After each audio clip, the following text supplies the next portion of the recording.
Over a span of 2,000 years, 40 authors on 3 different continents and in 3 different languages penned 66 books, all of which were supernaturally inspired and intricately designed as God's revelation to man. The spoken word of God, living and active, sharper than a 2-edged sword, recorded and bound just for us. Join us on a journey from Genesis to Revelation, all 66 books, the big book, cover to cover. This is Michael Easley in Context. Welcome back to Michael Easley in Context. I'm your co-host, Hannah Seymour. So we are just marching on through the Pentateuch. And it's been interesting. The feedback we've gotten already has been so encouraging. Thanks for those of you who listen and drop us an email and let us know, and info at or Michael at, or how do they, what's the best way to email us? They can email us at info@michaelincontext.com or question@michaelincontext.com. Or an Ask Dr. E. Yes, for an Ask Dr. E. But the point is, thanks for your comments, because we are encouraged by your response. And Hannah and I came up with this idea to bring, I think it was really Hannah's idea, to bring subject matter experts alongside. And we've got a long-time relationship with Logos Bible Software. Yep. I've been using it. I was an early adopter when it was CD Word, and 100 years ago. And Logos has become a index for me for studying Scripture. I use Logos, not hyperbole, every single day. It's the second thing I open on my computer, and I live in it. I use it on my tablet and occasionally on my phone. My eyes are too bad. I need a tablet or a screen. But all that to say, it's an incredible resource. Imagine having all your commentaries and all your Bible versions and right-click to get to a Hebrew definition or a Greek definition or a theology handbook. It's just a wonderful, wonderful resource. And as part of that, Logos has a mobile ed curriculum.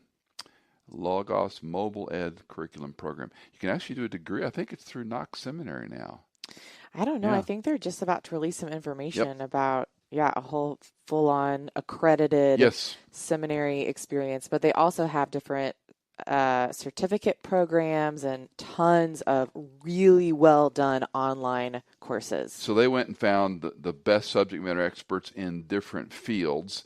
And I did not know him prior to our interviews, but Dr. Mark Chavalas is a professor of history at the University of Wisconsin in La Crosse. He has authored and or co-authored many books, including Mesopotamia and the Bible, the InterVarsity Press Bible Background Commentary, Old Testament, which, by the way, is a great single-volume book that surveys high level a lot of Old Testament history.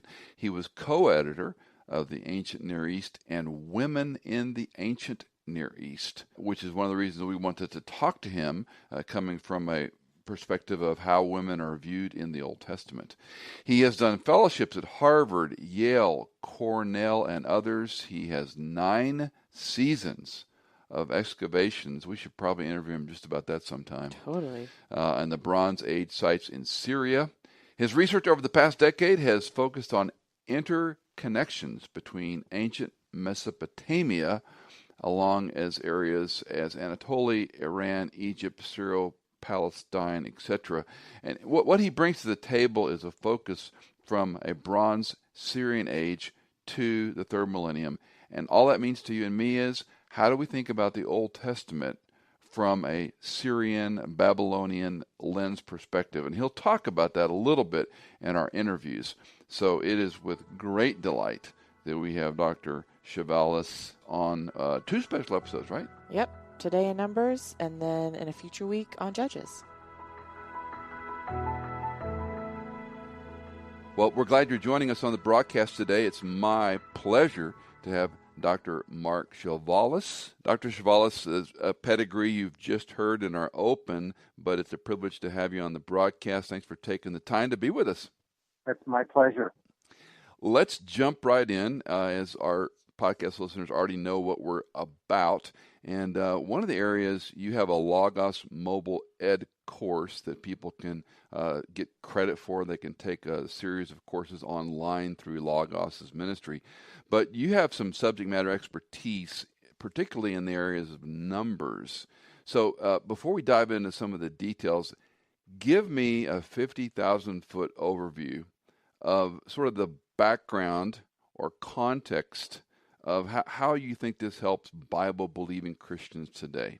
Well, I'm a Mesopotamian area scholar who happens to love the Bible. And so technically speaking, I'm not an Old Testament scholar, but my goal as a historian is to place the Bible in its proper context.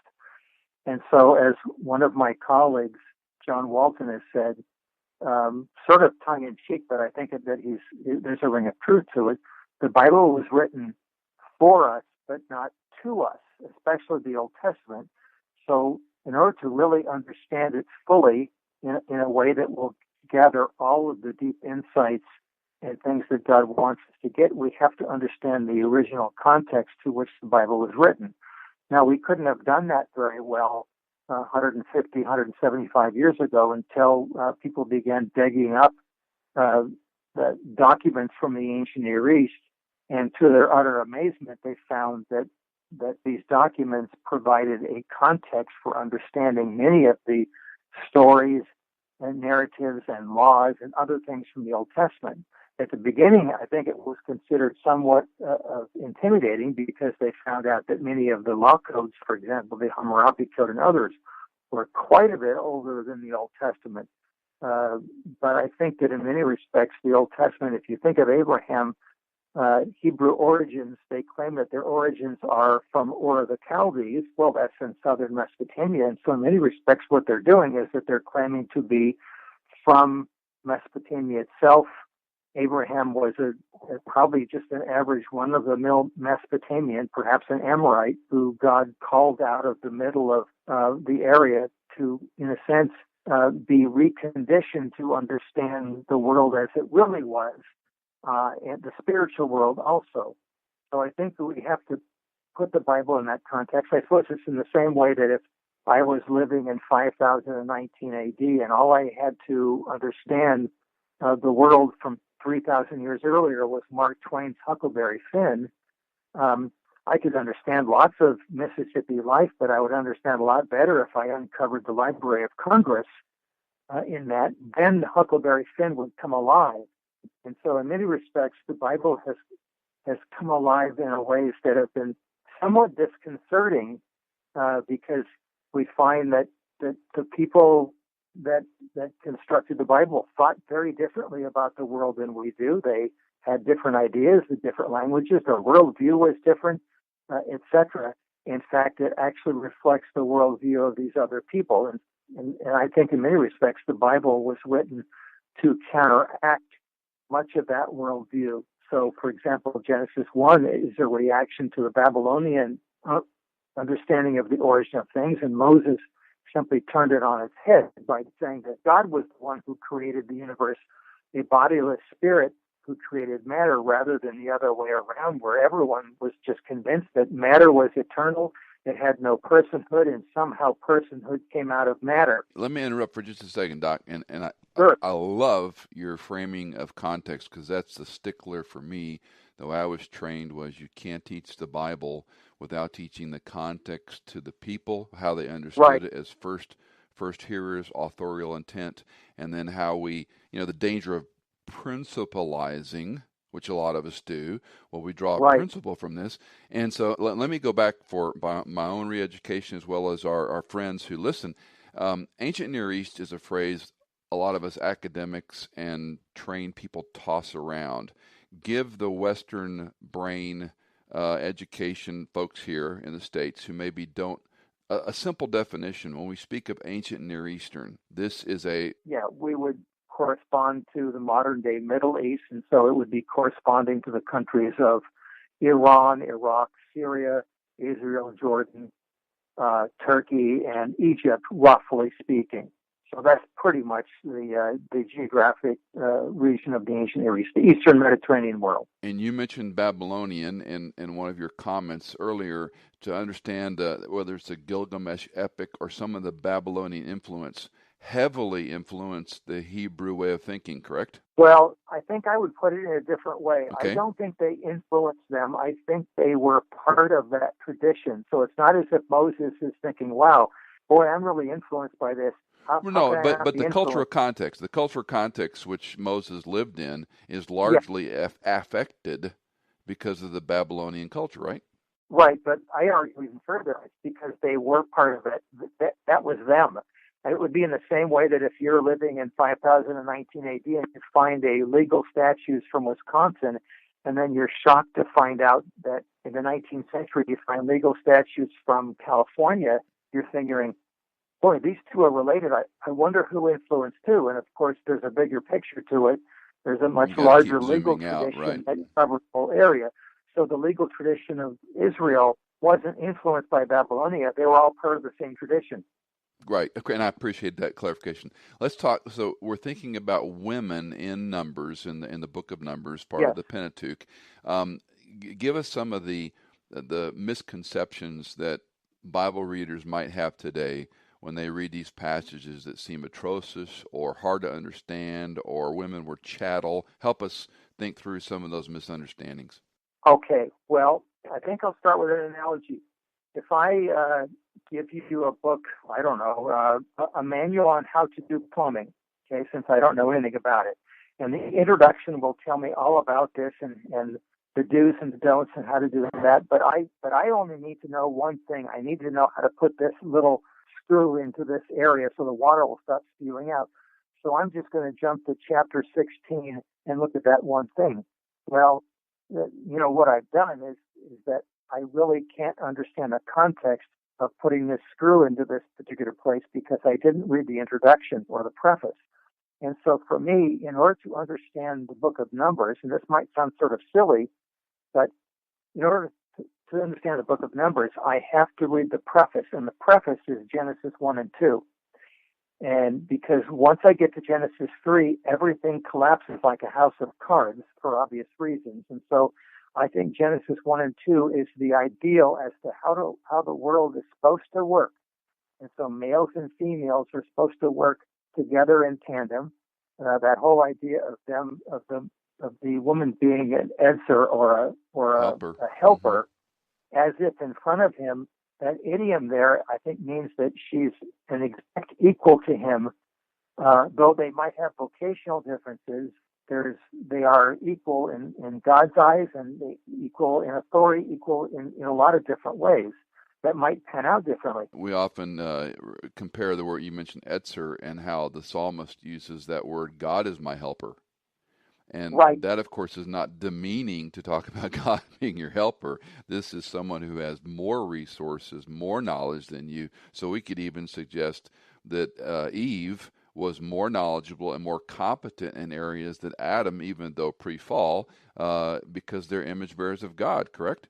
Well, I think that practically speaking, I think that's true. I think grammatically speaking, what the writer is saying is that he knows that the word Ezer can either be a superior or an inferior or an equal, and I think he goes to great pains to show that Eve is an equal. That's, I think, what that Right. last part means. That's in front of him. And so, in other words, this is an equal Ezer. It's not a superior. It's not an inferior. But except that once you get to Genesis 3, everything falls apart. And if you think about it, every family in Genesis after Genesis 3 is dysfunctional, and it gets worse and worse. And I think it's sort of funny. I sort of tongue-in-cheek will tell someone, well, yeah, look at what the patriarchs do and do the opposite.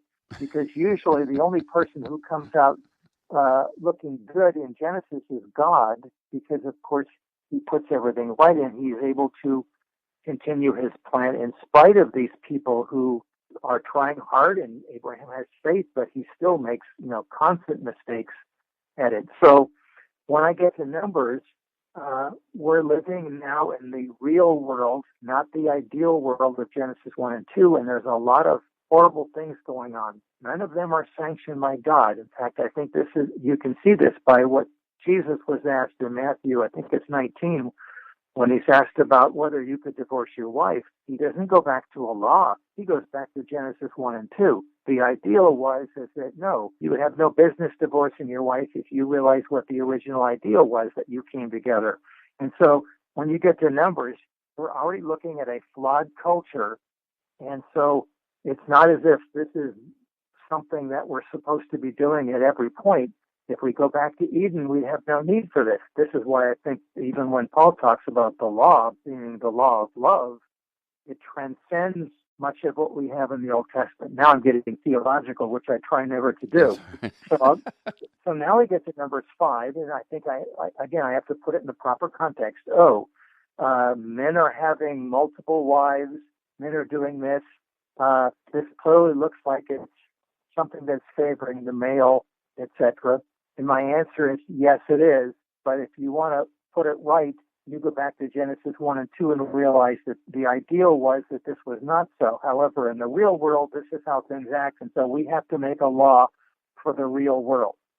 Because, of course, the first thing you look at in Numbers chapter 5. Let me read part of this for our folks, okay? Sure, of course. This is Numbers chapter 5, verse 11. Then the Lord spoke to Moses, saying, Speak to the sons of Israel, and say to them, If any man's wife goes astray, and is unfaithful to him, and a man has intercourse with her, and it is hidden from the eyes of her husband, and she is undetected, although she has defiled herself, and there is no witness against her, and she has not been caught in the act, if a spirit of jealousy comes over him, if he's jealous of his wife when she has defiled herself, or if a spirit of jealousy comes over him and he is jealous of his wife when she has not defiled herself, and then it goes on.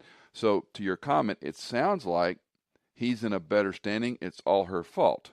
And back to your point, this is the corrective nature of the mess we's in, right? Yes. Help us out now. Help us out. How does this test for adultery, what did it look like in Numbers, and how do we understand it? Well, first of all, I think that the passage itself to a Western thinker is completely convoluted. In other words, you or I, if we were given the commission to write this out, we would have completely reorganized it because, but that's not the point. Israelites thought differently than us.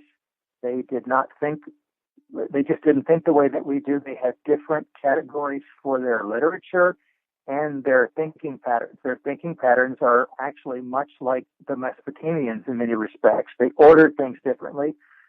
I even think that Genesis, the beginning of Genesis, could very well be more thematic than chronological, or sequential. So, and I'm not sure exactly what that would mean, but I'll digress. I'll get back to this. And so when I look at Numbers, I have to realize they're thinking differently. And so and furthermore, though I'm not a Hebrew scholar, I know enough about Hebrew to know that not only is the beginning of the passage convoluted, it's really, really hard to understand because it's providing connections that are not normally done in other parts of the Old Testament. And so we really don't know exactly how to interpret these, but let me give it a shot.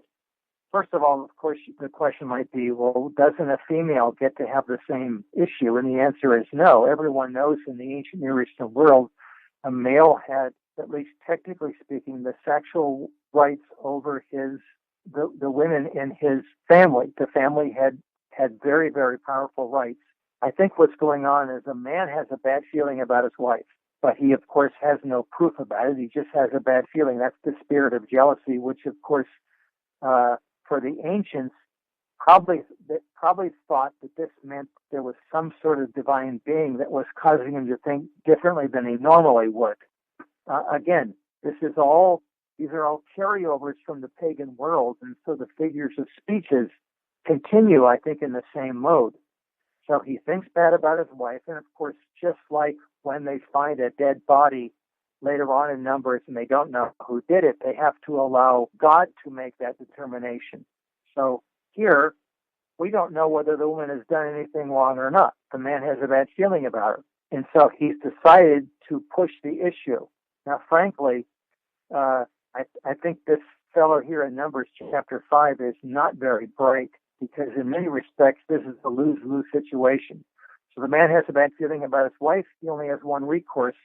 He has to publicly shame her in front of the congregation. So he takes her in front of, the elders and of course, her hair will now be unbound.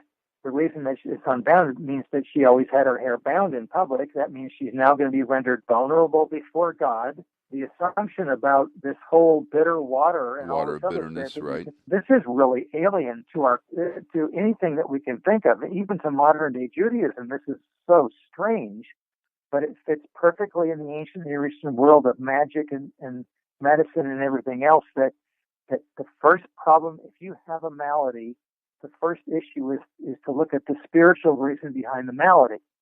And I think the Bible even hints at things like that too. That's the culture itself. God isn't going to right every one of these wrongs. He has much bigger fish to fry right now than worrying about every particular cultural peccadillo that they have. And so this has to be cleared up. The man is convinced that something's wrong. He puts his wife in front of the audience. The reason the wife wouldn't do this to the husband is because there was no rule about a husband. If he was in an adulterous relationship with the wife of a social equal, the guy would kill him.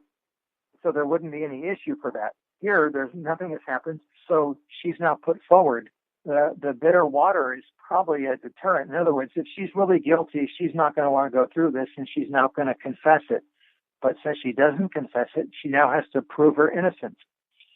In Mesopotamia, they would have done this as a river ordeal, where if a man accuses another man's wife of adultery, she has to jump in the river and swim underwater for a period of time to prove her innocence. If she jumps up early, she's guilty. If she dies, she's guilty. And so here, this is probably the Hebrew equivalent of that. She's been accused of something horrible. She now has to drink the water. And what is fascinating to me is she not only has to drink the bitter water, she also, the priest will now write out the curse and washes the curse into the bitter water, the dirt and the water together, which doesn't sound very fun to drink.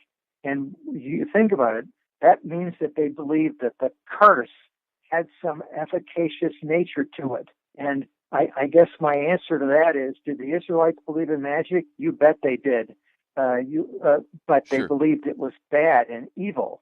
And so this is something that must have been acceptable. In other words, this is imitation magic or something that God must have accepted. So she now drinks the bitter water, and then something really weird happens. If she drinks the bitter water, and it says if her thigh falls away, then she's guilty. Well, I racked my brains over that, but it's pretty obvious that this must be a euphemism for something. Because, of course, at the end of the passage, if she's guilty, she can't have kids any longer. Well, how do these things connect? And what does it mean to have your thigh fall away? Well, as you probably know, the Bible has lots of euphemisms for the sexual organs of humans.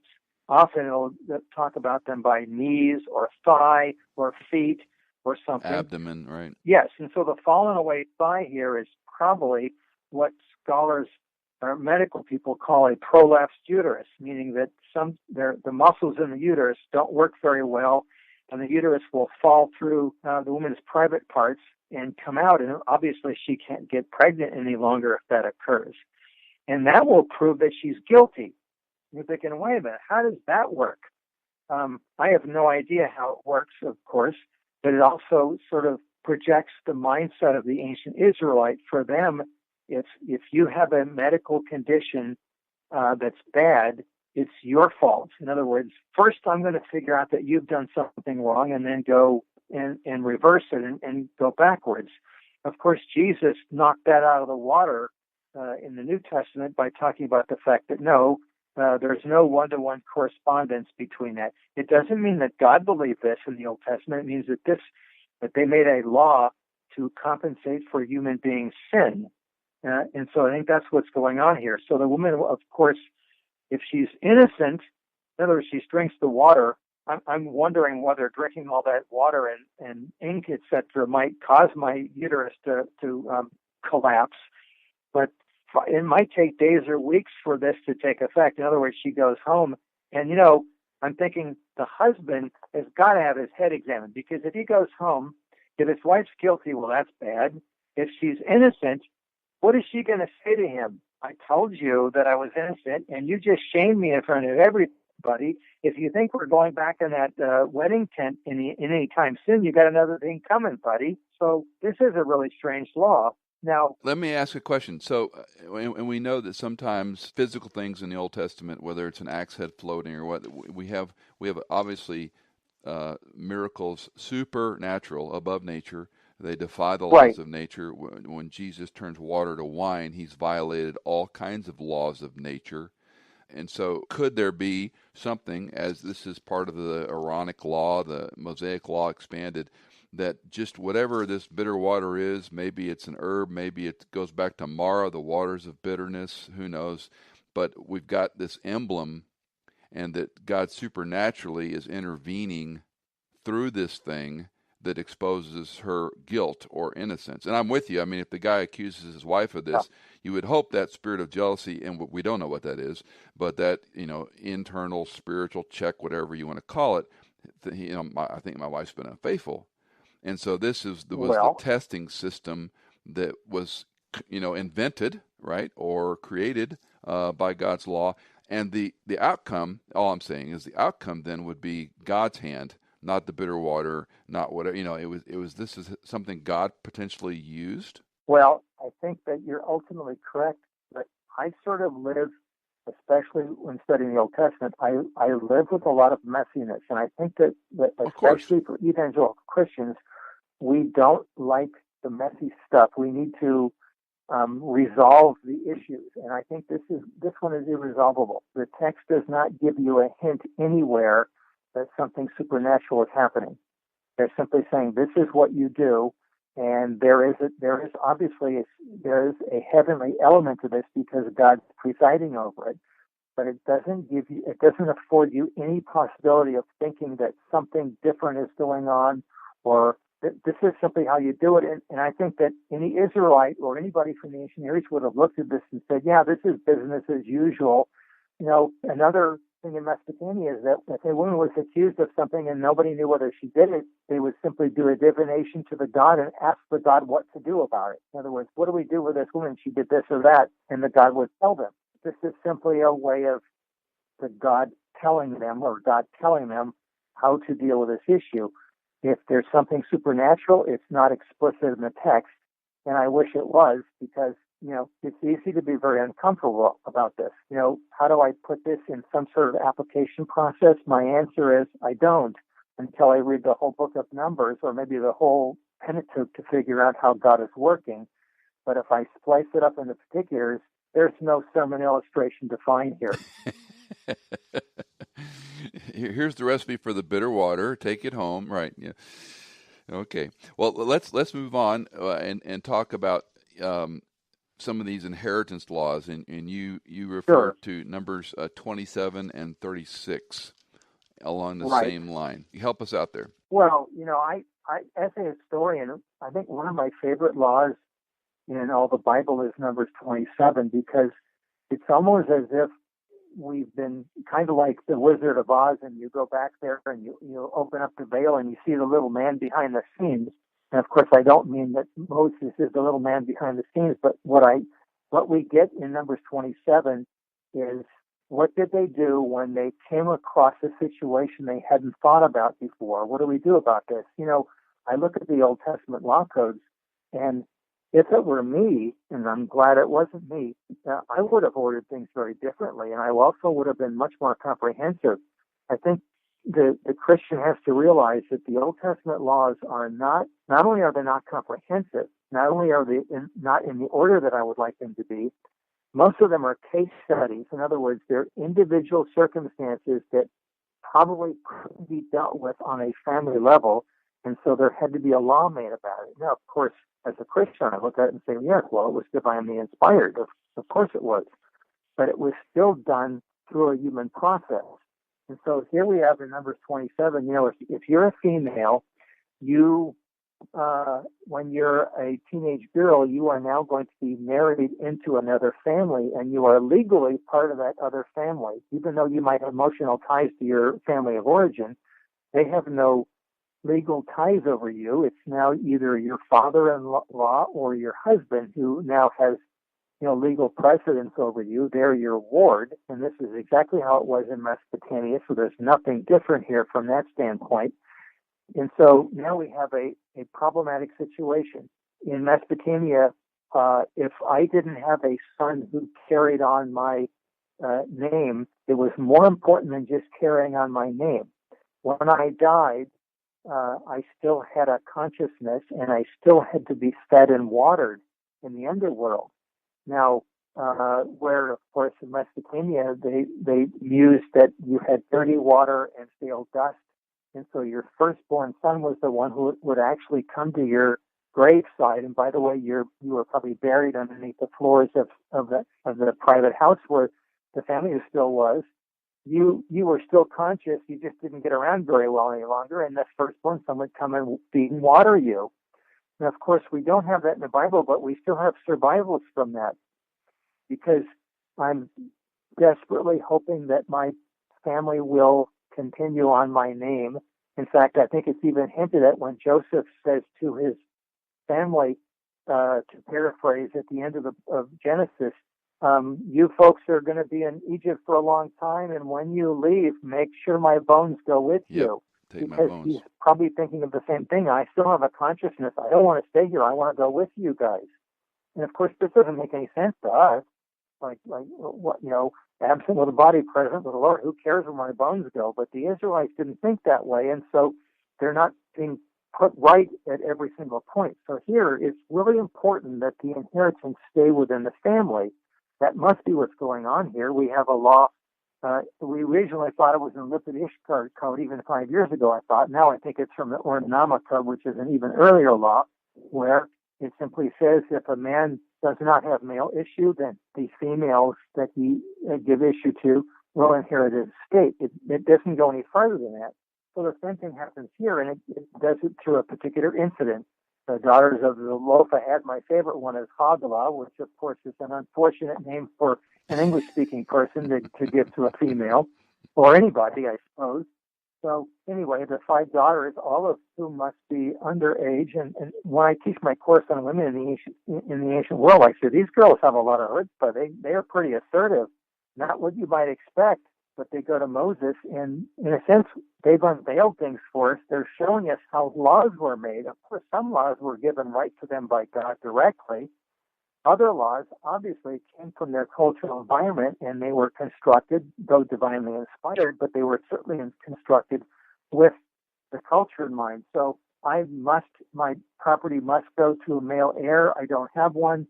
In fact, this is probably corresponds to the Levirate, where, if I die, that means my brother will have to marry my dead wife, and then the first child will be my legal heir. Right. Take the name.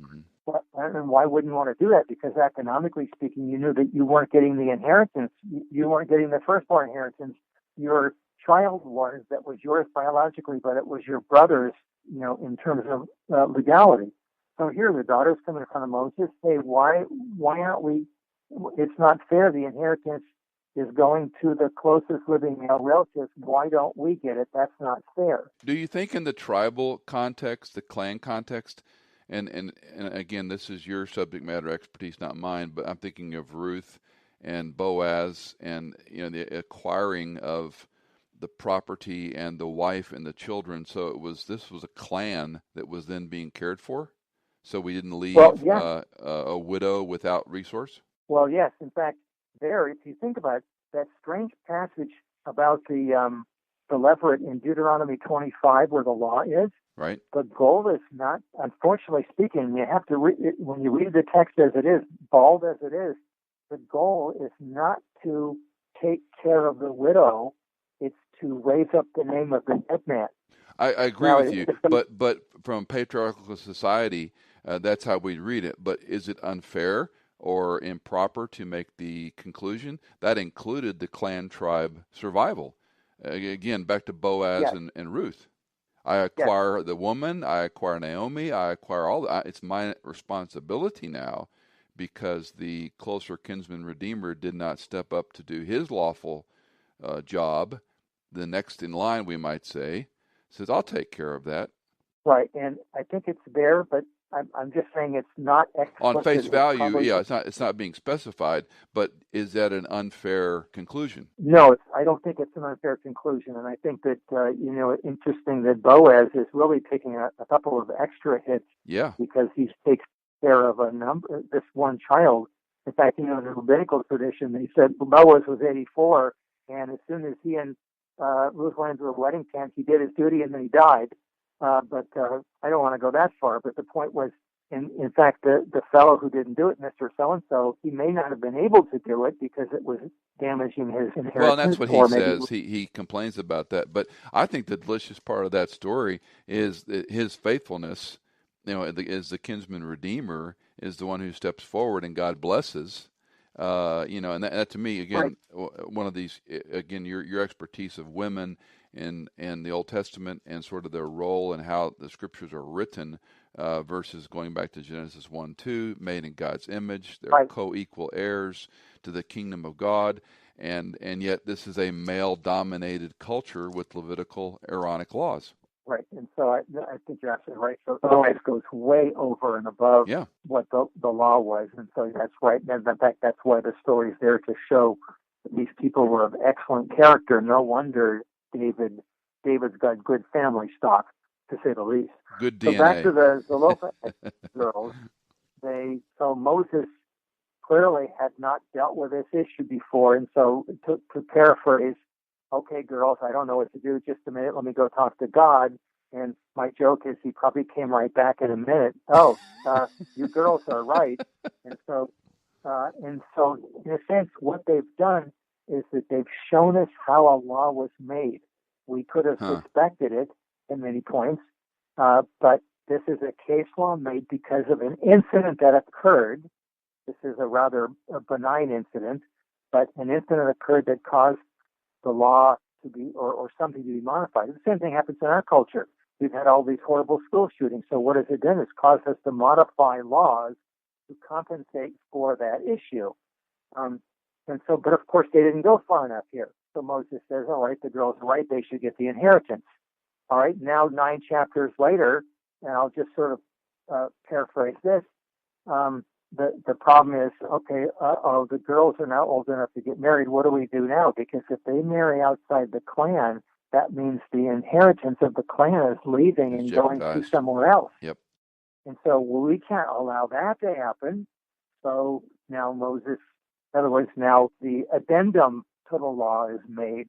So of course the law is, okay, the daughters of Zelophehad can marry anybody they want, which is quite interesting, as long as, of course, their last name is Zelophehad. In other words, they've got to marry from the same clan. Right. My joke to my daughter would have been, okay, honey, if we're living back then, you can marry anybody you want as long as their last name is Chavalas. Yeah. Well, she would have had slim pickings. Right. So here, to me, as a historian, and this just, I'm thrilled because it's unveiled how the laws were made. It makes me think, a lot of the other laws probably were made in the same way, the law of the goring ox or the whatever other laws for compensation. And they're remarkably like the Babylonian laws. Why? Because they're in the same cultural milieu, same legal milieu, the same issues are occurring. And so there's a much wider legal tradition from which they're drawing their laws. But of course, the biblical laws have a very different flavor to them. Now, if we think of talionic justice, and we think of eye for an eye, tooth for tooth, it's sort of a hierarchy of laws. Would it be improper, or am I wrong in thinking that these subsets, and this goes back to Jethro's observation of Moses, you're wearing yourself out. You've got to, which I would argue becomes the synagogue model. You've got to appoint other faithful men to have these hearings with people's complaints, but then when you had a problem that they couldn't resolve, it went up the ladder, so to speak. Right. And if we have a lex talionis or eye for an eye, tooth for a tooth type law issue, and so when you're talking about compensation laws, well, what would be the bigger law here? Well, he injured this and he injured that. We lost that, then we need to lose that. How do we? Is that a fair way of thinking about this? Yes. But there's one big difference, and I think that to me, the similarities are ultimately superficial because the meaning behind the laws is different. So, and I'll show you for the goring ox. If you have a goring ox in Mesopotamia that kills someone else, there'll be compensation for it. Or if it kills an ox, you have to compensate, etc. However, in the Bible, if an ox gores a human, not only are you compensated for the human, you also have to kill the ox. Why is the ox killed? What is the ox is just being an ox. In other words, it's doing what, and you think, oh, that's for a deterrent. No, it's not. There's no hint that it says a deterrent. In the same way that, and I hate to bring this up, but I'll be tasteful about it. It's the bestiality laws in Leviticus.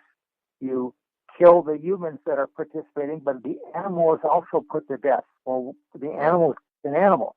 It's because J.J. Finkelstein, this great Mesopotamian scholar who is Jewish, was convinced after many years of study that it's because the animal somehow violated the sanctity of the image bearer.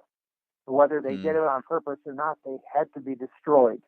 And so that's the only way to explain the biblical issue of killing an animal. And so I think the meaning behind these laws was ultimately derived from the divine source. In fact, in Mesopotamia, the laws, when you see Hammurabi sitting there, he's handing his law code to the god Shamash. In other words, here's my law code that I made. This is my annual report. I hope you'll keep me on for another year. But in the Bible, of course, the laws come from the divine source to the human. It's just the reverse. And so that's where they're really, really different. Okay, let's, as we kind of wind down this program, give us the, okay, so what? The application. When you talked about inContext in Mesopotamia, thinking and biblical thinking, in 21st century, evangelical, fundamental Bible-believing, right. Broad umbrella Christians. What do we take away from this at high level? Well, I think that the best way to look at this is in a big picture issue rather than a small one. And in the big picture, my answer is this tells me more about the character of God, because really the whole purpose of the laws is to protect the innocent and the downtrodden. So it shows God really wanting to be merciful from the beginning. And he's orderly, he's structured, he wants equal compensation for things to occur. So, in other words, this tells me more about God's character, and it is hammered down over and over again. If I try to make spiritual application for each situation as it comes up, I think I'm going to force the issue, and I'm going to spiritualize it and make applications that are not from the text, which in many respects renders the power of Scripture ineffective, in my opinion. So that's why the Old Testament is so hard to preach from, in my opinion.